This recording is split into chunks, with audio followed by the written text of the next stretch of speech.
ఈరోజు రాష్ట్రం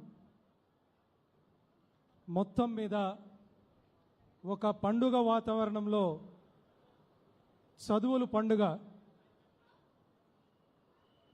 ప్రభుత్వ ఎయిడెడ్ అలాగే ప్రైవేట్ పాఠశాలలు జూనియర్ కళాశాలలు మొత్తం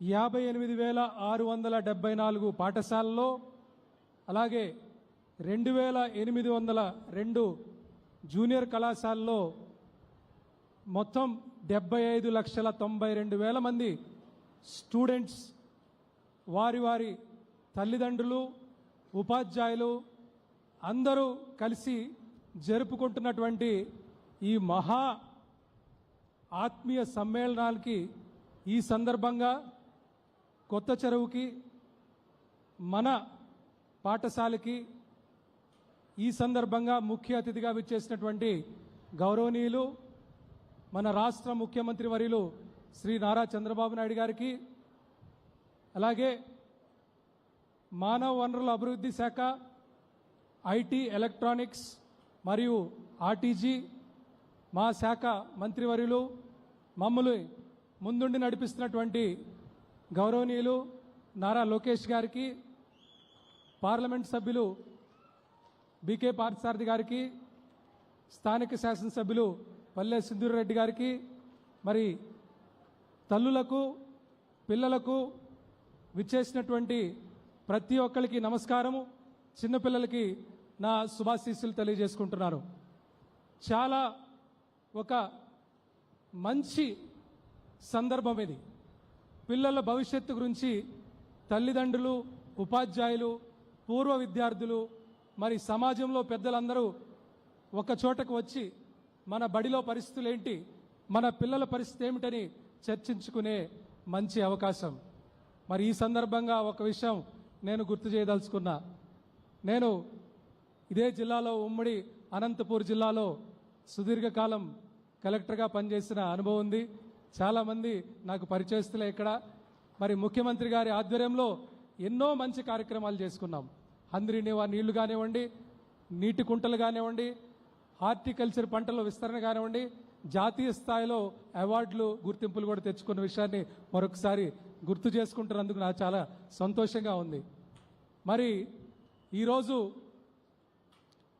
నోబెల్ గ్రహీత డాక్టర్ సివి రామన్ గారు ఒక విషయం చెప్పారు ప్రతి విజ్ఞాని వెనుక ఒక తల్లి పాత్ర ఉంటుంది ఆ తల్లి తనకు వచ్చింది నేర్పించడమే కాకుండా ఏమి నేర్చుకోవాలో కూడా బిడ్డకి చెప్పడం జరుగుతుంది మరి ఈరోజు ముఖ్యంగా ఈరోజు చూస్తే అందరూ కూడా పిల్లలు వారి వారి తల్లిదండ్రుల పక్కన కూర్చున్నారు ఎక్కువగా తల్లులే కనిపిస్తున్నారు విద్యాభివృద్ధిలో తల్లి పాత్రని ముఖ్యంగా గుర్తించుకుంటూ ఈరోజు మనం ఈ సమావేశాన్ని జరుపుకుంటున్నాం మరి అందరం చూస్తుంటే చాలా సంతోషంగా ఉంది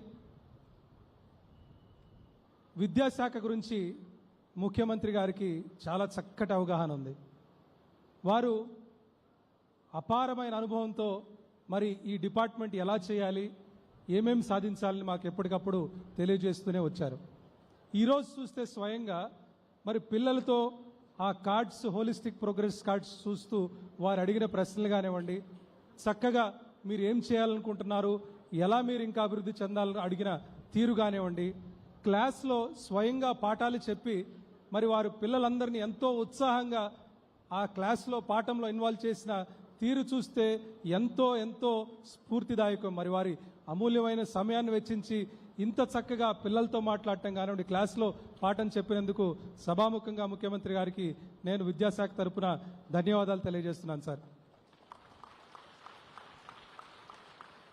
మరి అలాగే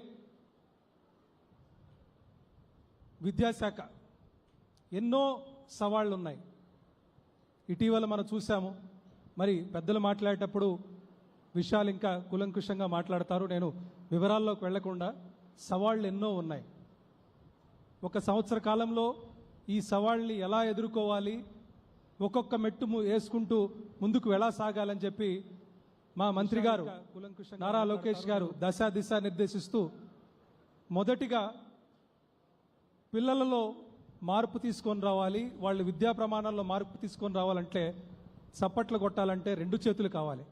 ఒక చేత్తో చప్పట్లు కొట్టడం కుదరదు. ఒక పక్కన ఉపాధ్యాయులు ఉంటే ఇంకో పక్కన తల్లిదండ్రులు ఉండాలి. ఈ విషయాన్ని గుర్తించి వారి మానస పుత్రికే ఈ మెగా పీటీఎం. తల్లిదండ్రుల్ని ఖచ్చితంగా దీనిలో భాగస్వాములు చేయాలనే ఉద్దేశంతో డిసెంబర్ 7, 2024 రోజున మొదటిసారి మెగా పీటీఎం నిర్వహించుకోవడం జరిగింది. మరి దాంట్లో వచ్చిన ప్రోత్సాహం కానీ ఉత్సాహం కానీ చూసిన తర్వాత ఇది కేవలం ప్రభుత్వ పాఠశాలలే కాదు, ప్రైవేట్ పాఠశాలలు, జూనియర్ కాలేజీల్లో కూడా దీన్ని పెట్టండి అని చెప్పి మాకు ఆదేశాలు ఇవ్వడం జరిగింది. ఈరోజు మరి ఆ ఆదేశాల మేరకే అన్ని ప్రభుత్వ పాఠశాలలు, ప్రైవేట్ పాఠశాలలు, జూనియర్ కాలేజీలు అన్నిట్లో కూడా ఈ సమావేశాలు మేము నిర్వహించుకుంటున్నాం. గడిచిన కాలంలో, ఒక సంవత్సర కాలంలో ఇదివరకు ఎప్పుడూ చూడనన్ని మార్పులు మేము తీసుకురావడం జరిగింది. ప్రతి విషయంలో కూడా వారు చెప్పింది మాకు ఒకటే, ఏకపక్షంగా ఎక్కడా చేయొద్దు, అందరినీ కలుపుకొని వెళ్దాం, అందరికి ఆమోదయోగ్యంగా చేసుకొని వెళ్దామని చెప్పి చేసిన ప్రతి మార్పులో కూడా, చేసిన ప్రతి అభివృద్ధిలో కూడా అందరినీ కలుపుకొని వెళ్ళటం అనేది విశేషం. మరి ఈరోజు ఈ సమావేశాలు కూడా దానికి ఒక నిదర్శనం. అందరం కలిసి చర్చించుకుందాం. రాష్ట్రం మొత్తం పిల్లలు బంగారు భవిష్యత్తు వేయాలంటే ఏం చేయాలన్నది చర్చించుకోవడానికే ఈ వేదిక. మరి మంత్రివర్యులు మరి ఈ శాఖలో వారు తీసుకొచ్చినటువంటి మార్పుల గురించి వారు మాట్లాడతారు, వివరాలు నేను చర్చించిన. కానీ ముఖ్యమంత్రి గారి ఆలోచనలు ఈ సందర్భంగా గుర్తు చేసుకుంటున్నాం. తెలుగు పిల్లలు ఎక్కడ చదివినా ప్రపంచ స్థాయిలో రాణించాలనేది వారి ఆలోచన. నైపుణ్యం ఉండాలి, విలువలతో కలిగిన విద్య ఉండాలి. మరి వారి ఇందాక క్లాస్లో టీచ్ చేసిన విధానం చూస్తే ఉపాధ్యాయులు మరి మేము కూడా ఆలోచనలో పడిపోయాం, ఇంత చక్కగా మేము టీచ్ చేయగలమా లేదా అనేది. కానీ ఇంకొకసారి సభాముఖంగా మీకు అందరికీ నేను కోరేది ఏంటంటే, ప్రభుత్వము అడిగింది అడగంది ఈరోజు చూసాం. మనం చక్కటి కార్యక్రమం మనం లాంచ్ చేసుకున్నాం, పెద్దలు మాట్లాడతారు, ఏ రకంగా అందరూ దానివల్ల బెనిఫిట్ పొందారో కూడా మాట్లాడతారు. అయితే నేను చెప్పేది, ప్రభుత్వం తరపు నుంచి మరి అడిగింది అడగంది కూడా అన్నీ ఇస్తున్నప్పుడు ఒక పక్కన ఉపాధ్యాయులు, ఇంకొక పక్కన తల్లిదండ్రులు ప్రతి ఒక్కళ్ళు ఈరోజు నడుం బిగించి ప్రతిజ్ఞ చేసుకోవాల్సిన అవసరం ఉంది. మన పిల్లల భవిష్యత్తు గురించి ఈరోజు గట్టిగా ఒక ఆలోచన చేయాల్సిన అవసరం ఉంది. ఇది ఏదో ఈ ఒక్క రోజుతో అయిపోయేది కాదు. ప్రతిరోజు పిల్లలు మీ ఇంటికి వచ్చినప్పుడు ఉపాధ్యాయులు ఏం చెప్పారు, ఎలా చెప్పారు, ఏమన్నా ఇబ్బంది ఉంటే మళ్ళీ స్కూల్కి వచ్చి మాట్లాడటం, ఇలా అన్నీ కూడా ఒక అలవాటు కింద చేసుకోవడానికే ఈ ప్రయత్నం చేస్తున్నాం.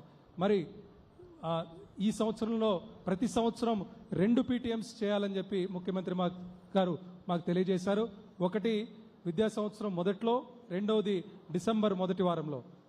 మరి ఈ సంవత్సరం 2వ పీటీఎం ఏదైతే ఈ సంవత్సరం చేసుకుంటామో డిసెంబర్ 2వ వారంలో, ఆ పీటీఎం కల్లా మీరందరూ కూడా చక్కటి ఫలితాలు తీసుకురావడానికి ఇటు ఉపాధ్యాయులు, తల్లిదండ్రులు అందరూ కూడా ఒకసారి అందరూ కూడా మీరు చప్పట్లు కొట్టి మీ ఆమోదాన్ని తెలియజేయాలని చెప్పి తెలియజేస్తూ, మరి పెద్దలున్నారు మాకు ఎప్పటికప్పుడు మార్గనిర్దేశం చేస్తున్నట్టు ముఖ్యమంత్రి గారు, అలాగే మా మంత్రివర్యులు దిశ చూపిస్తున్నటువంటి సభాముఖంగా విద్యాశాఖ తరపున, అధికారుల తరపున, ఉపాధ్యాయుల తరపున నేను సార్కి ఇద్దరికి పెద్దలిద్దరికి కూడా నేను మాటిస్తున్నాను. మీరు ఏదైతే విద్యా ప్రమాణాలు పెంచాలని, చక్కటి ఫలితాలు తీసుకురావాలి. మరి మా మంత్రి గారు అయితే ప్రభుత్వ బడుల్లో అడ్మిషన్స్ అయిపోయినాయి అనే బోర్డు పెట్టే రోజు ప్రతి స్కూల్లో రావాలని వారి కోరిక. మరి ఆ దిశగా మేమందరం శక్తి వంచన లేకుండా తప్పకుండా కృషి చేస్తామని చెప్పి అందరు ఉపాధ్యాయుల తరపున, అధికారుల తరపున మీకు మాటిస్తూ సెలవు తీసుకున్నాను. నమస్కారం. జై హింద్. మనకెంతో